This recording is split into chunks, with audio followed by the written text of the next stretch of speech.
আমি আমার ভাই নাসিরুদ্দিন আহমেদ পিন্টু, আপনারা জানেন, দলের জন্য নিবেদিত প্রাণ ছিলেন এবং উনি একজন সংসদ সদস্য ছিলেন। ওনাকে রাজশাহী জেলে নিয়ে গিয়ে মেরে ফেলা হলো শুধুমাত্র বিএনপি করে এবং বিএনপির প্রতি তার ডেলিগেট ছিলেন। ত্যাগী এবং নির্যাতিতদের মূল্যায়ন করবেন, সেহেতু আমি আমার বিশ্বাস উনি আমাকে মূল্যায়ন করবেন।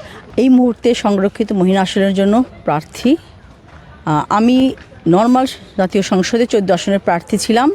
দলীয় অন্য কাউকে মনোনয়ন দেওয়াতে আমরা মায়ের ডাকে তুলির হয়ে কাজ করেছি। এখন আমরা যেহেতু সংরক্ষিত আসন, আমি একজন প্রার্থী। আমাদের যে প্রধানমন্ত্রী এবং চেয়ারম্যান, উনি কিন্তু সবসময় একটা কথাই বলেছেন, ত্যাগী এবং নির্যাতিতদের মূল্যায়ন করা হবে। এবং উনি যে কথা দিচ্ছেন, উনি প্রত্যেকটা কথাই কিন্তু রাখতেছেন। আপনারা দেখেন, ওনার যে নির্বাচনের আগে ফ্যামিলি কার্ড, কৃষি কার্ড, প্রত্যেকটা কার্ডের উনি যা যা বলেছেন আস্তে আস্তে কিন্তু আপনারা দেখতেছেন সমস্ত কাজই চলতেছে ইনশাল্লাহ। তা আমিও ইনশাল্লাহ আশাবাদী, যেহেতু উনি কমিটমেন্ট করেছেন যে ত্যাগী এবং নির্যাতিতদের মূল্যায়ন করবেন, সেহেতু আমি আমার বিশ্বাস উনি আমাকে মূল্যায়ন করবেন। আমি ছাত্রনেত্রী বদ্রীনাথ কলেজের এজিএস ছিলাম 1992 সালে।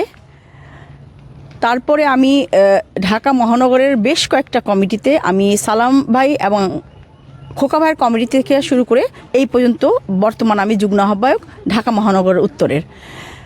তারপরে আমি এইখানকার উত্তরা পশ্চিম টিমের জুন লিডার ছিলাম এবং যখন তুখোর আন্দোলন, তখন আমি তেজগাঁ টিমের টিম লিডার ছিলাম, যেটা স্বরাষ্ট্রমন্ত্রীর এলাকায়। উনি আমার ছবি নিয়ে নিয়ে আমাকে খুঁজে বেড়াচ্ছিলেন এবং আমি প্রত্যেকটা জায়গায় নিজে থেকে মিটিং মিছিল করেছি। 17ই আগস্ট 2021 আমান ভাই আমিনুল ভাইয়ের কমিটি যখন হলো, তখন আপনারা জানেন জিয়ার রহমান, আমাদের শহীদ প্রেসিডেন্ট জিয়ার রহমানের মাজারে যে গিলুবুদ্ধি হয়েছিল, সেখানে আমি 350-400 স্প্রিন্টার আমার শরীরে ছিল এবং আমি সম্পূর্ণ মৃত্যুর ঘর থেকে ফিরে আসছি। আমি 8 নম্বর ওয়ার্ডের কমিশনার ছিলাম অবিভক্ত ঢাকাতে। আমি আমার ভাই নাসিরুদ্দিন আহমেদ পিন্টু, আপনারা জানেন, দলের জন্য নিবেদিত প্রাণ ছিলেন এবং উনি একজন সংসদ সদস্য ছিলেন। ওনাকে রাজশাহী জেলে নিয়ে গিয়ে মেরে ফেলা হলো শুধুমাত্র বিএনপি করে এবং বিএনপির প্রতি তার ডেলিগেট ছিলেন।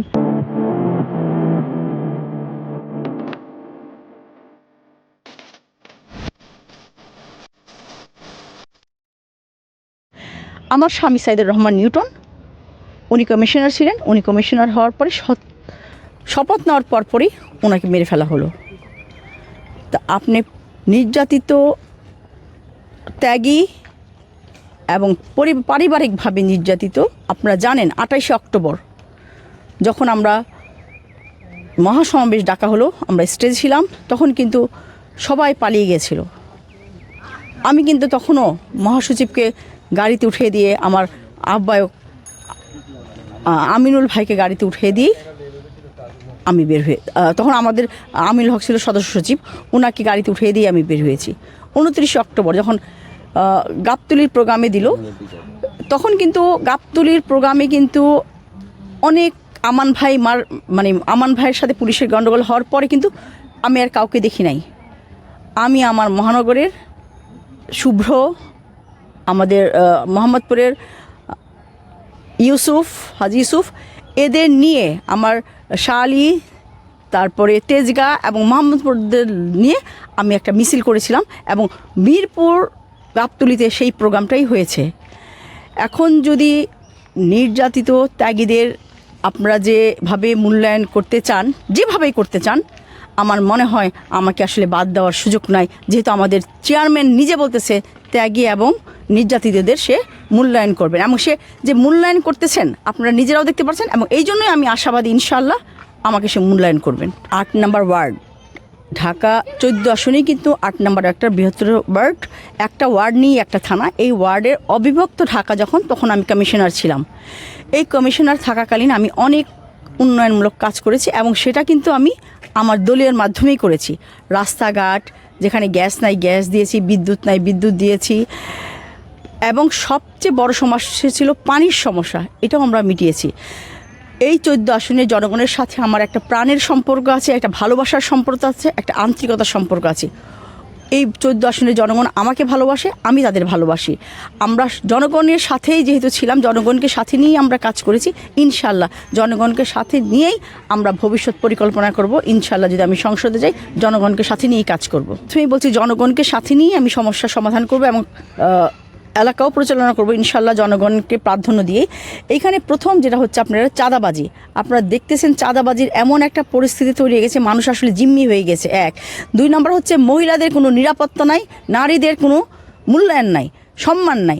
এই একটা জিনিস, যাতে তারা কোনোভাবেই ছোট না হয়ে যায়, তারা যাতে সম্মানের সাথে মাথা দাঁড়িয়ে দিতে পারে। আর মাদক, আপনি এখনও মাজার রোডে যান, আশেপাশে একটু হাঁটেন, দেখেন মাদক, ওপেন মাদক বিক্রি করতেছে। যেটা আমি খুবই বোকা হয়েছে, কারণ 17 বছর আগে আমরা যখন ক্ষমতায় ছিলাম, আমরা যখন কমিশনার ছিলাম, এটা আমরা দেখিও নি, এটা আমরা চিন্তাই করতে পারিনি।